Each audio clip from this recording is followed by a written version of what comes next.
সূরা আনকাবুতের ৪৫ নম্বর আয়াতে আল্লাহ বলেন, উতলু মা উহিয়া ইলাইকা মিনাল কিতাবি ওয়া আকিমিস সালাহ। নবী, আপনার উপর যে কোরআন নাজিল করা হয়েছে এই কোরআন আপনি তেলাওয়াত করে শোনায়া দেন। ওয়া আকিমিস সালাত, নামাজ কায়েম করেন। কি বলতেছে দেখেন, নবী আপনি কোরআন তেলাওয়াত করে শোনায়া দেন, আপনি নামাজ কায়েম করেন। এরপরে বলে, ইন্নাস সালাতা তানহা আনিল ফাহশাই ওয়াল মুনকার। আল্লাহ তাআলা বলেন, নিশ্চয়ই নামাজ অশ্লীলতা থেকে ফিরিয়ে রাখে, বাধা দেয়। ওয়াল মুনকার, অপছন্দনীয় জিনিস থেকে বাধা দেয়।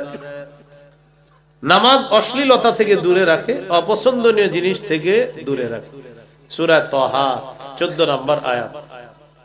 কারা কারা বেশি বেশি আল্লাহরে স্মরণ করতে চাই বলেন ইনশাআল্লাহ? আল্লাহ তৌফিক দান করেন। বলেন আমার সাথে, আল্লাহকে স্মরণ করার শ্রেষ্ঠ ইবাদত হলো নামাজ। কি বলেন তো? সূরা তাহা 14 নম্বর আয়াতে আল্লাহ বলেন, ওয়া আকিমিস সালাতা লিযিকরি। আমার স্মরণ করার জন্য, আমাকে মনে করার জন্য একটু নামাজ পড়ো। সুবহানাল্লাহ। আমার স্মরণার্থে নামাজ কায়েম করো। কি সুন্দর কথা। আগের থেকে বলি, কি বলতেছে? ইন্নানি আনাল্লাহ, আমি আল্লাহ। লা ইলাহা ইল্লা আনা, আল্লাহ বলেন আমি ছাড়া কোনো ইলাহ নাই। ফা'বুদনি, আমার ইবাদত করো। এরপরে বলে, ওয়া আকিমিস সালাতা লিযিকরি, আমার শরণার্থে নামাজ কায়েম করো। আমি আল্লাহকে মনে করার জন্য নামাজ কায়েম করো। সারা দিন তো কাজ করো, আজানটা দিছে, আমার স্মরণে মসজিদে চলে আসো। ওয়া ইউকিমুনাস সালাহ, নামাজ কায়েম করো। নামাজ কায়েম করা দ্বারা মৌলিক 5টা উদ্দেশ্য। বলেন কয়টা? 5টা। 1 নাম্বার উদ্দেশ্য, নামাজের পূর্বে কিছু শর্ত আছে, এই শর্তগুলো আদায় করা। 2 নাম্বার উদ্দেশ্য, রুকু সেজদা ধীরস্থির ভাবে করা, বুলেটের গতিতে না করা। 3 নাম্বার, খুশু খুজুর সাথে নামাজ পড়া। 4 নাম্বার, পরিবারকে নামাজের কথা বলা। 5 নাম্বার, রাষ্ট্রের সব মুসলমান যেন নামাজি হয়ে যায়, এই চেষ্টা করা। তাহলে নামাজ কায়েম দ্বারা কয় উদ্দেশ্য? 5 উদ্দেশ্য। বলেন, নামাজ কায়েম দ্বারা কয় উদ্দেশ্য? 5টি উদ্দেশ্য নামাজ কায়েম দ্বারা। 1 নাম্বার, আল মুহাফাজাতু আলা শুরুতিস সালাহ, নামাজের পূর্বে কিছু শর্ত আছে, এই শর্তগুলো আদায় করা। শরীর পাক, কাপড় পাক, নামাজের জায়গা পাক, সতর ঢাকা, কিবলামুখী হওয়া, ওয়াক্ত মতো নামাজ পড়া, নামাজের নিয়ত করা। এই মক্তবের বাচ্চাদেরকে দাঁড় করায় দেন, ওরা সুন্দর বলে দিবে, যদিও আপনারাও পারবেন আশা করি। বাকি ওই আর কি, মক্তবের বাচ্চা সবগুলারে দাঁড় করায় দেন, ওরা আপনার সামনে। ওরা এখনো প্রস্রাব করার পর কেমনে পবিত্র হবে এটা শিখছে, কিন্তু প্রস্রাব যে অপবিত্র এটাও ভালো করে বুঝে নাই। এরকম নাবালেক বাচ্চা আপনারে শোনায়া দিবে, শরীর পাক, কাপড় পাক, ওর শরীর যদিও না পাক, কিন্তু ও আপনারে সব শোনায় দিবে। ছোট মানুষ কিচ্ছু বুঝে না, কিন্তু এটি দেখবেন ফর করে বলে দিবে। সুবহানাল্লাহ। লা ঈমানা লিমান লা আমানাতা লাহ, নবীজি বলেন যার আমানতদারিতা নাই তার ঈমান নাই। ওয়ালা সালাতা লিমান লা তুহুরা লাহ, যার পবিত্রতা নাই তার নামাজ নাই। ওয়ালা দীনা লিমান লা সালাতা লাহ, যার নামাজ নাই তার দিন নাই। আপনারা মনে করছেন আমি এমনি কইতাছি, নবীজি বলছে যার নামাজ নাই তার দিন নাই। এরপর আরেকটা বলছিলাম, মাথা ছাড়া শরীর যেমন, নামাজ ছাড়া দিন যেমন। এটাও আমার কথা না, নবীজির কথা। নবীজি বলেন, ইন্নামা মাউদিউস সালাহ মিনাদ-দ্বীন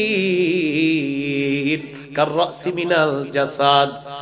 নবীজি বলেন শরীরের জন্য মাথা যেমন, দ্বীনের জন্য নামাজ তেমন। মাথা ছাড়া যেমন শরীর নাই, নবী বলেন নামাজ ছাড়া তেমন দ্বীন নাই। নামাজ ছাড়া দ্বীন নাই, মাথা ছাড়া শরীর নাই। এখন মনে করেন হুজুর আমার মাথা লাগবে না, তো আপনার মাথা লাগবে না যদি কোন, আচ্ছা আহেন মাথাটা কাইটে দিয়ে আপনি। তো মাথা ছাড়া আপনি যেমন, নামাজ ছাড়া আপনার দিন তেমন।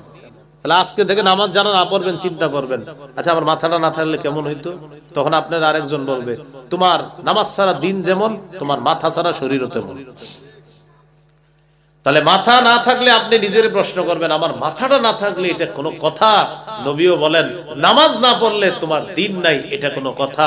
আমার মাথা না থাকলে আমার শরীর থাকবে না, মাথা থাকবে না, এটা কোনো কথা? নবীও বলেন নামাজ পড়বা না, এটা কোনো কথা? কি বলতেছেন যে মাথা থাকবে না এটা কোনো কথা, নবী বলেন নামাজ পড়বা না, এটা কোনো কথা? কেন হুজুর, কেন নামাজ পড়বো? নবীও বলতেছেন কেন মাথা লাগবে? হুজুর মাথা ছাড়া তো আমার মূল্যই নাই। নবীও বলছেন নামাজ ছাড়া দিন নাই। তো 2 নাম্বার ইকিমুনাস সালাহ, যারা নামাজ কায়েম করে।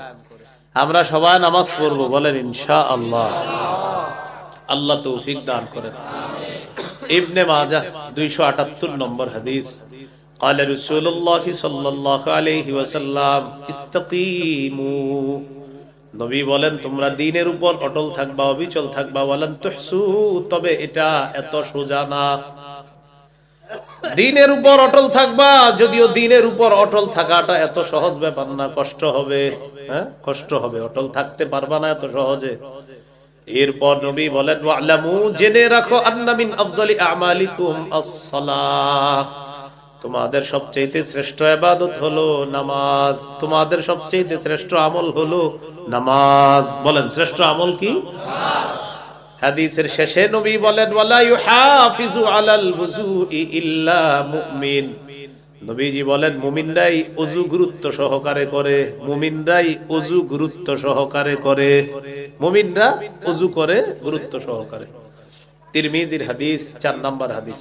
সবাই আমার সাথে একটু বলেন, বলেন নামাজের চাবি ওযু, জান্নাতের চাবি নামাজ। এবার বলেন জান্নাতের চাবি নামাজ, নামাজের চাবি ওযু। এটাও নবীজি বলছেন, তিরমিজির 4 নম্বর হাদিস। قال رسول الله صلى الله عليه وسلم مفتاح الجنة الصلاة ومفتاح الصلاة الطهور, নবীজি বলেন জান্নাতের চাবি হলো নামাজ, নামাজের চাবি হলো পবিত্রতা অর্জন করা। পবিত্রতা নামক চাবি দিয়ে নামাজ খুলতে হবে, আর নামাজ নামক চাবি দিয়ে জান্নাত খুলতে হবে। সুবহানাল্লাহ। মনে থাকবে নি? ছোটবেলা থেকে ছেলে মেয়েরে শিখাবেন এইভাবে, বল বল তুই বল বল, নামাজের চাবি হলো ওযু, জান্নাতের চাবি হলো নামাজ, এইভাবে শিখাবেন বাচ্চাদের। তো ইউকিমুনাস সালাহ, যারা নামাজ কায়েম করে। সূরা বাকারার 43 নম্বর আয়াতে আল্লাহ বলেন ওয়া আকিমুস সালাহ ওয়া আতুজ যাকাতা ওয়ারকাউ মা'আর রাকিঈন, তোমরা নামাজ কায়েম করো, তোমরা যাকাত দাও, তোমরা রুকুকারীদের সাথে রুকু করো। সূরা বাকারা 238 নম্বর আয়াতে আল্লাহ বলেন হাফিজু আলাস সালাওয়াত, তোমরা নামাজগুলোর ব্যাপারে যত্নবান হও, নামাজগুলোর প্রতি তোমরা যত্নবান হও। সূরা আনকাবুতের 45 নম্বর আয়াতে আল্লাহ বলেন সিঙ্গারডা ইসলামিয়া ইব্রাহিমিয়া মাদ্রাসা ও এতিমখানার উদ্যোগে 2 দিন ব্যাপী ওয়াজ দোয়ার মাহফিলের দ্বিতীয় দিনে সভাপতি হযরত মাওলানা আব্দুস সাত্তার আখন, ম্যানেজিং পার্টনার আল জাহাঙ্গীর এস্টাবলিশমেন্ট ঢাকা। সম্মানিত অতিথি আলহাজ এস.এম. সালেহ উদ্দিন খন্দকার, বিশিষ্ট শিল্পপতি নারায়ণগঞ্জ। আমন্ত্রিত হযরত উলামায়ে কেরাম, বিশেষ মেহমান বৃন্দ। গুরুত্বপূর্ণ আলোচনা করেছেন হযরত মাওলানা হারেস উদ্দিন মুহাদ্দিস, জামিয়া ইসলামিয়া দারুল উলুম সানারপাড় ঢাকা, মুফতি মাহমুদ হাসান রব্বানী, মুফতি খালেদ সাইফুল্লাহ আখন, খতিব পীর মা জামে মসজিদ তেজগাঁও ঢাকা। উপস্থিত হযরত উলামায়ে কেরাম, মুসলমান ভাইরা, আল্লাহ তাআলার দরবারে শুকরিয়া আদায় করছি, আল্লাহ আমাদেরকে এই মাহফিলে উপস্থিত হওয়ার তৌফিক দান করেছেন বলি আলহামদুলিল্লাহ। পবিত্র কোরআনের 2 নম্বর সূরা সূরাতুল বাকারার কিছু অংশ তেলাওয়াত করলাম। এই আয়াতগুলোতে আল্লাহ তাআলা বলেন আলিফ লাম মিম, এটার উদ্দেশ্য আল্লাহই ভালো জানেন। যালিকাল কিতাবু লা রাইবা ফীহ, এই কিতাব, এটা যে আল্লাহর কিতাব, এতে কোনো সন্দেহ নাই। সূরা বাকারার 23 নম্বর আয়াতে আল্লাহ বলেন وَإِن كُنتُمْ فِي رَيْبٍ مِّمَّا نَزَّلْنَا عَلَى عَبْدِنَا فَأْتُوا بِسُورَةٍ مِّن مِّثْلِهِ। আমি আমার বান্দা মুহাম্মদ সাল্লাল্লাহু আলাইহি সাল্লামের উপর যে কোরআন নাজিল করেছি, এই কোরআনের ব্যাপারে যদি তোমাদের কোনো সন্দেহ হয়, তোমরা কোরআনের মতো একটা সূরা এনে দেখাও। পরের পৃষ্ঠে আল্লাহ বলেন, ফাইল্লাম তাফআলু ওয়ালান তাফআলু, যদি তোমরা না পারো আর কিছুতে পারবাও না। বলতেছে যদি না পারো আর কিছুতেই তোমরা পারবাও না। ফাত্তাকুন নারাল্লাতী ওয়াকুদুহান নাসু ওয়াল হিজারা, তাহলে ওই আগুনকে ভয় করো যে আগুনের জ্বালানি মানুষ এবং পাথর। সূরা আলিফ লাম মিম আস-সাজদা 2 নম্বর আয়াতে আল্লাহ বলেন, তানজিলুল কিতাবি লা রাইবা ফীহি মির রাব্বিল আলামিন। কোরআন আল্লাহর পক্ষ থেকে অবতীর্ণ, এতে কোনো সন্দেহ নাই, এটা বিশ্বজগতের রবের পক্ষ থেকে অবতীর্ণ কিতাব। সূরা ইউনূসের 37 নম্বর আয়াতে আল্লাহ বলেন, ওয়ামা কানা হাদাল কুরআনু আন ইফতারা মিন দুনিল্লাহ ওয়ালাকিন তাসদীকাল্লাযী বাইনা ইয়াদাইহি ওয়া তাফসীলাল কিতাবি লা রাইবা ফীহি মির রাব্বিল আলামিন। আল্লাহ তাআলা বলেন, এই কোরআন কোন মানুষের পক্ষ থেকে বানানো না, এটা আল্লাহ ছাড়া কারো পক্ষ থেকে তৈরি করা না, বানানো না। ওয়ালাকিন তাসদীকাল্লাযী বাইনা ইয়াদাইহি, কোরআন তার আগের যত আসমানি কিতাব সবগুলাকে সত্যায়নকারী। সুবহানাল্লাহ। ওয়া তাফসীলাল কিতাবি লা রাইবা ফীহি মির রাব্বিল আলামিন। কোরআন তার পূর্বের যত কিতাব আছে সব কিতাবের স্পষ্ট ব্যাখ্যা দান করে এই কোরআন। লা রাইবা ফীহি মির রাব্বিল আলামিন, এটা যে বিশ্ব জগতের রবের পক্ষ থেকে অবতীর্ণ কিতাব, এই ব্যাপারে কোনো সন্দেহ নাই। তাহলে যালিকাল কিতাবু লা রাইবা ফীহি, এই কিতাব যে কিতাবের ব্যাপারে কোনো সন্দেহ নাই, এটা হলো আল কোরআন। এরপরে আল্লাহ তাআলা বলেন, আওয়াজ বাড়ান না ভাই, আওয়াজ বাড়ান না, আওয়াজ আগের মতো রাখেন, আগে যেরকম ছিল ওরকম করেন না। আমার পরে আপনারা পুরা ফাটায় আওয়াজ, এখন ওরকম রাখেন। হ্যাঁ, আমি আগে কইরা কোনো মতে যাই, আগে আগের মতো রাখেন। তো আল্লাহ তাআলা বলেন, এই যে আওয়াজটা সুন্দর ছিল একটু আগে, কি জানি করে ফেলছে না, এটা ওদেরও দোষ না। আলোচক সাহেব যারা ওঠে ওনারা বলে ফাটাও, আরো ফাটাও, বাড়াও। আমি তো মনে করেন, আমি তো আলোচক না, আমি তো কিছুক্ষণ একটু কোরআন হাদিস আপনাদের সামনে পড়াশোনা হবে, ব্যাস এরপরে চলে যাবে। তো এই জন্য আমারটা ফাটাফাটি হবে না, আমারটা হবে একদম যত কম আওয়াজ। তো আল্লাহ তাআলা বলেন, এই কিতাব যে কিতাবে কোনো সন্দেহ নাই। এরপরে বলেন, হুদাল্লিল মুত্তাকিন, এটা মুত্তাকিদের জন্য হেদায়েত। এখন এই কোরআন মুত্তাকিদেরকে কেমন হেদায়েতের রাস্তা দেখায়। ইন্না হাদাল কুরআনা ইয়াহদি লিল্লাতী হিয়া আকওয়াম, আল্লাহ তাআলা বলেন, নিশ্চয়ই এই কোরআন এমন রাস্তা দেখায় যেটা সহজ, সঠিক এবং সোজা রাস্তা। সবচেয়ে সোজা রাস্তা, এই সোজা রাস্তা দেখায় কোরআন। ওয়ায়ুবাশশিরুল মুমিনিনা আল্লাযীনা ইয়া'মালুনাস সালিহাতি আন্না লাহুম আজরান কাবীরা, যারা ঈমানদার, যারা নেক আমল করে, কোরআন তাদেরকে সুসংবাদ দেয় যে তাদের জন্য রয়েছে আজরান কাবীরা, বিরাট প্রতিদান আল্লাহর কাছে রয়েছে। বিরাট প্রতিদান আল্লাহর কাছে রয়েছে। তো এই কোরআন হেদায়েত, মুত্তাকিদের জন্য হেদায়েত। সূরা আলী ইমরানের 138 নম্বর আয়াতে আল্লাহ বলেন, হাদা বায়ানুল লিন্নাস ওয়া হুদাও ওয়া মাউইযাতুল লিল মুত্তাকিন।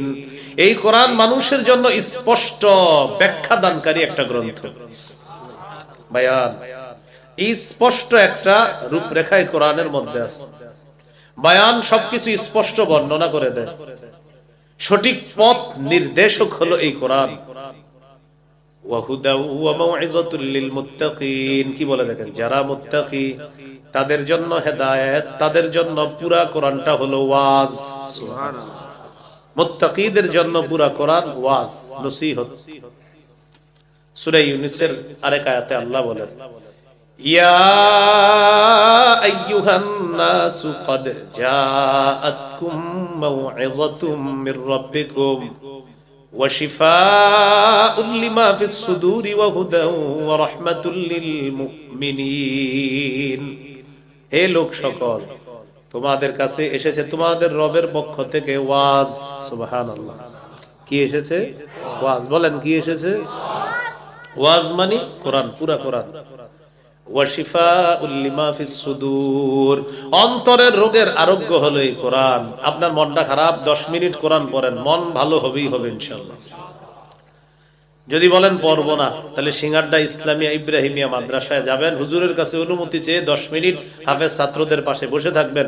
মুহূর্তের মধ্যে আপনার দুনিয়াবি পেরেশানিগুলা দূর হয়ে অন্য এক জগতে ঢুকে যাবে। শিফাউল লিমা ফিস সুদূর, অন্তরের রোগের আরোগ্য কোরআন। ওয়া হুদাও ওয়া রাহমাতুল লিল মুমিনিন, যারা ঈমানদার তাদের জন্য এই কোরআন হেদায়েত, গোটা কোরআনটা তাদের জন্য রহমত। তো আল্লাহ বলেন হুদাল লিল মুত্তাকিন, যারা মুত্তাকি তাকওয়া অবলম্বন করে তাদের জন্য এই কোরআন হেদায়েত। সূরা বাকারা 185 নম্বর আয়াত, 2 পারা 7 নম্বর পৃষ্ঠার শুরুতে আছে, শাহরু রমাদানাল্লাযী উনজিলা ফীহিল কুরআন হুদাল লিন্নাস। রমজান মাস, যেই মাসে কোরআন নাজিল করা হয়েছে, পুরা কোরআনটা মানুষের জন্য হেদায়েত। সুবহানাল্লাহ। কোরআন মানুষের জন্য কি? এবার একটু বলেন, বলেন কোরআন আলো। আলো। এই আলো যে গ্রহণ করবে, সেই আলোতে সে হেদায়েত পাবে। আল্লাহ তাআলা বলেন, ওয়ালাকিন জাআলনাহু নূরান নাহদি বিহি মান নাশাউ মিন ইবাদিনা। এই কোরআনকে আমি করেছি নূর, আলো। এই আলোর মাধ্যমে আমার বান্দাদের যাকে মন চায় আমি তাকে হেদায়েত দিয়ে দিয়েছি। হুদাল লিল মুত্তাকিন, কোরআন মুত্তাকিদের জন্য, মুমিনের জন্য, মানুষের জন্য হেদায়েত। এখন মুত্তাকি কারা? আল্লাহ তাআলা বলেন, আল্লাযীনা ইউমিনুনা বিল গায়ব, যারা ঈমান রাখে গায়েবের প্রতি, যারা গায়েবকে বিশ্বাস করে, যারা অদৃশ্যে বিশ্বাস। গায়েব কাকে বলে? যা দেখা যায় না, ছোঁয়া যায় না, স্পর্শ করা যায় না, শুধু অনুভব করা যায়, এতটুকু সর্বোচ্চ। যেটা আমি দেখব না, যেটা আমি ছুঁইতে পারবো না, স্পর্শ করতে পারবো না, এটা গায়েব। গায়েব শব্দটা পবিত্র কোরআনে 49 বার আছে। কয়বার? গায়েবের বহুবচন গুয়ুব, গুয়ুব আছে 4 বার। পবিত্র কোরআনে গুয়ুব আছে 4 বার। গুয়ুব মানে অদৃশ্য সমূহ, এই অদৃশ্য বস্তু সমূহ গুয়ুব, বহুবচন। গাইবুন শব্দের বহুবচন গুয়ুব। গুয়ুব আছে 4 বার, আর গাইবুন আছে 49 বার। তো আল্লাহ বলেন, যারা অদৃশ্যে বিশ্বাস করে, গায়েবে যারা বিশ্বাস করে, ঈমান রাখে। এখন ঈমান কাকে বলে? ঈমানের আবিধানিক অর্থ আত-তাসদীক, বিশ্বাস করা। পারিভাষিক অর্থ আত-তাসদীকু বিমা জাআ বিহি নবী সাল্লাল্লাহু আলাইহি ওয়াসাল্লাম মিন ইনদিল্লাহি ওয়াল ইকরারু বিহি। রাসূলুল্লাহ সাল্লাল্লাহু আলাইহি সাল্লাম আল্লাহর পক্ষ থেকে যা নিয়ে এসেছেন এটা বিশ্বাস করা এবং এটাকে স্বীকার করে নেওয়া, এটার নাম হলো ঈমান। অধিকাংশ মুহাদ্দিসিনে কেরামের মতে 3 জিনিসের নাম ঈমান। মুখস্থ করি, কয় জিনিসের নাম ঈমান? একটু আরবিও মাঝে মাঝে কই আমরা, বলেন চলেন। তাসদীক বিল জিনান, বলেন তাসদীক বিল জিনান। ইকরার বিল লিসান, আমল বিল আরকান। এমনি একটু বলাইলাম আপনাদেরকে, বাংলাটাও বলতেছি আমি। আত-তাসদীক বিল জিনান ওয়াল ইকরার বিল লিসান ওয়াল আমালু বিল আরকান। এবার বাংলাটা কিন্তু মুখস্থ রাখতে হবে, আগের গুলো ভুলে যান, এটা সমস্যা। বাংলাটা হলো, বলেন অন্তরে বিশ্বাস করা, মুখে স্বীকার করা, আমলে বাস্তবায়ন করা, এই তিন জিনিসের নাম ঈমান। তাহলে অন্তরে বিশ্বাস, মুখে স্বীকার, আমলে বাস্তবায়ন। অন্তরে বিশ্বাস, মুখে স্বীকার, আমলে বাস্তবায়ন, এই তিন জিনিসের নাম কি? ঈমান। হাদিসে ঈমানের মৌলিক সংজ্ঞা নবীজি সাল্লাল্লাহু আলাইহি সাল্লাম করে দিয়েছেন যে মৌলিক 6টি বিষয় বিশ্বাস করার নাম ঈমান। প্রিয় ভাইরা, মৌলিকভাবে কয়টি জিনিস বিশ্বাস করার নাম ঈমান? সহিহ বুখারীর বর্ণনা 4777 নম্বর হাদিস। জিবরিল আমিন রাসূলুল্লাহ সাল্লাল্লাহু আলাইহি সাল্লামকে প্রশ্ন করলেন, মাল ঈমানু ইয়া রাসূলুল্লাহ, ইয়া রাসূলুল্লাহ, ঈমান কি জিনিস আপনার কাছে জানতে চাই। নবীজি জবাব দিলেন, আন তুমিনা বিল্লাহ ওয়া মালাইকাতি ওয়া কুতুবিহি ওয়া রুসুলি ওয়া লিকাইহি ওয়া তুমিনা বিল বা'থিল আখির। 1 নাম্বার আল্লাহকে বিশ্বাস করা, 2 নাম্বার তার ফেরেশতাদেরকে বিশ্বাস করা, 3 নাম্বার আল্লাহর যত আসমানি কিতাব সবগুলাকে বিশ্বাস করা, 4 নাম্বার আল্লাহর সমস্ত রাসূলদেরকে বিশ্বাস করা, 5 নাম্বার আল্লাহর সাথে সাক্ষাৎ বিশ্বাস করা, 6 নাম্বার আখিরাতের পুরা জগৎটাকে বিশ্বাস করা। এই 6 জিনিসের নাম ঈমান। বলে ব্যাখ্যা আছে এটা। তাহলে এই মৌলিক 6টা জিনিসের প্রতি বিশ্বাস রাখার নাম ঈমান। এর মধ্যে আখিরাতে যেগুলো হবে কিচ্ছু দেখি নাই, কিন্তু আমরা সব গায়েব, বিশ্বাস করতে হবে। আল্লাহ গায়েব, বিশ্বাস করতে হবে। ফেরেশতা গায়েব, বিশ্বাস করতে হবে। তো আমাদের আলোচনা চলতেছে মুত্তাকি কারা। 1 নাম্বার আল্লাযীনা ইউমিনুনা বিল গায়ব, যারা অদৃশ্যের প্রতি ঈমান রাখে, যারা গায়েবে বিশ্বাস করে। এবার আমার সাথে একটু বলেন, আল্লাহকে দেখি না, বিশ্বাস করি। আল্লাহকে দেখি না, ভয় করি। না দেখে আল্লাহকে ভয় করলে তার জন্য ক্ষমা এবং বিরাট পুরস্কার। আল্লাহকে না দেখে ভয় করলে তার জন্য ক্ষমা এবং বিরাট পুরস্কার। সূরা মুলকের 12 নম্বর আয়াতে আল্লাহ বলেন, ইন্নাল্লাযীনা ইয়াখশাউনা রাব্বাহুম বিল গায়বি লাহুম মাগফিরাতুন ওয়া আজরুন কাবীর। আল্লাহকে না দেখে যারা ভয় করে, রবকে না দেখে যারা ভয় করে, আল্লাহ তাআলা বলেন তাদের জন্য রয়েছে মাগফিরাত, ক্ষমা। সুবহানাল্লাহ। ওয়া আজরুন কাবীর, তাদের জন্য রয়েছে বিরাট পুরস্কার। কত বড় পুরস্কার! আল্লাহ যত মহান, তার পুরস্কার হবে তত মহান। সুবহানাল্লাহ, বিরাট পুরস্কার আছে। তাহলে আল্লাযীনা ইউমিনুনা বিল গায়ব। এরপরে 2 নাম্বার মুত্তাকিদের গুণ, ওয়া ইউকিমুনাস সালাহ, যারা নামাজ কায়েম করে। কি কায়েম করে? নামাজ। নামাজ কায়েম করব আমরা ইনশাআল্লাহ, সবাই কায়েম করব। নামাজ কি জিনিস? রাসূলুল্লাহ সাল্লাল্লাহু আলাইহি সাল্লাম বলেন, আগে একটু বলে নেন, বলেন, যার নামাজ নাই তার দিন নাই। একজন নামাজ পড়ে না, নবীজি বলেন ওর দিনই নেই। এবার আরো সুন্দরভাবে বলেন, মাথা ছাড়া শরীর যেমন, নামাজ ছাড়া দিন তেমন। কি বললাম? মাথা ছাড়া শরীর যেমন, নামাজ ছাড়া দিন তেমন। আল মুজামুল আওসাতে রাসূল সাল্লাল্লাহু আলাইহি সাল্লামের হাদিস। قال رسول الله صلى الله عليه وسلم লা ঈমানা লিমান লা আমানাতা লাহ। নবীজি বলেন, যার আমানতদারিতা নাই তার ঈমান নাই। ওয়ালা সালাতা লিমান লা তুহুরা লাহ, যার পবিত্রতা নাই তার নামাজ নাই। ওয়ালা দীনা লিমান লা সালাতা লাহ, যার নামাজ নাই তার দিন নাই। আপনারা মনে করছেন আমি এমনি কইতাছি, নবীজি বলছে যার নামাজ নাই তার দিন নাই। এরপর আরেকটা বলছিলাম, মাথা ছাড়া শরীর যেমন, নামাজ ছাড়া দিন যেমন। এটাও আমার কথা না, নবীজির কথা। নবীজি বলেন, ইন্নামা মাউদিউস সালাহ মিনাদ-দীন কার-রাসি মিনাল জাসাদ।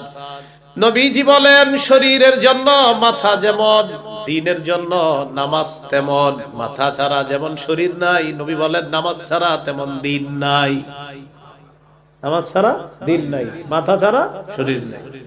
এখন মনে করেন হুজুর আমার মাথা লাগবে না, তো আপনার মাথা লাগবে না যদি কোন, আচ্ছা আহেন মাথা লাগাইতে দিয়ে আপনি।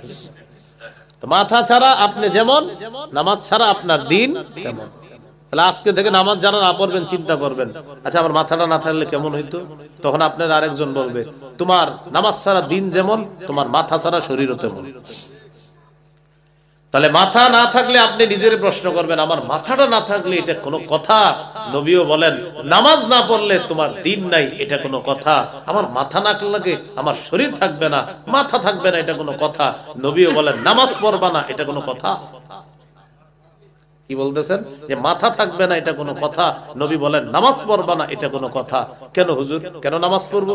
নবীও বলতেছেন কেন মাথা লাগবে? হুজুর মাথা ছাড়া তো আমার মূল্যই নাই, নবীও বলছেন নামাজ ছাড়া দিন নাই। তো 2 নাম্বার ইকিমুনাস সালাহ, যারা নামাজ কায়েম করে। আমরা সবাই নামাজ পড়বো, বলেন ইনশাআল্লাহ। আল্লাহ তৌফিক দান করেন। ইবনে মাজাহ 278 নম্বর হাদিস, قال رسول الله صلى الله عليه وسلم استقيموا, নবী বলেন তোমরা দ্বীনের উপর অটল থাকবা, অবিচল থাকবা। ওয়ালান তুহসু, তবে এটা এত সোজা না। দ্বীনের উপর অটল থাকবা, যদিও দ্বীনের উপর অটল থাকাটা এত সহজ ব্যাপার না, কষ্ট হবে। হ্যাঁ, কষ্ট হবে, অটল থাকতে পারবা না এত সহজে। এরপর নবী বলেন ওয়ালামু, জেনে রাখো, আন্না মিন আফজালি আমালিকুম আস-সালাহ, তোমাদের সবচেয়ে শ্রেষ্ঠ ইবাদত হলো নামাজ, তোমাদের সবচেয়ে শ্রেষ্ঠ আমল হলো নামাজ। বলেন শ্রেষ্ঠ আমল কি? হাদিসের শেষে নবী বলেন ওয়ালা ইউহাফিজু আলাল ওযুই ইল্লা মুমিন, নবীজি বলেন মুমিনরাই ওযু গুরুত্ব সহকারে করে, মুমিনরাই ওযু গুরুত্ব সহকারে করে, মুমিনরা ওযু করে গুরুত্ব সহকারে। তিরমিজির হাদিস, 4 নাম্বার হাদিস। সবাই আমার সাথে একটু বলেন, বলেন নামাজের চাবি ওযু, জান্নাতের চাবি নামাজ। এবার বলেন জান্নাতের চাবি নামাজ, নামাজের চাবি ওযু। এটাও নবীজি বলছেন, তিরমিজির 4 নম্বর হাদিস। قال رسول الله صلى الله عليه وسلم মিফতাহুল জান্নাতি আস-সালাহ ওয়া মিফতাহুস সালাতি আত-তুহুর, নবীজি বলেন জান্নাতের চাবি হলো নামাজ, নামাজের চাবি হলো পবিত্রতা অর্জন করা। পবিত্রতা নামক চাবি দিয়ে নামাজ খুলতে হবে, আর নামাজ নামক চাবি দিয়ে জান্নাত খুলতে হবে। সুবহানাল্লাহ, মনে থাকবে নি? ছোটবেলা থেকে ছেলে মেয়েরে শিখাবেন এইভাবে, বল বল তুই বল বল, নামাজের চাবি হলো ওযু, জান্নাতের চাবি হলো নামাজ, এইভাবে শিখাবেন বাচ্চা। তো ইকিমুনাস সালাহ, যারা নামাজ কায়েম করে।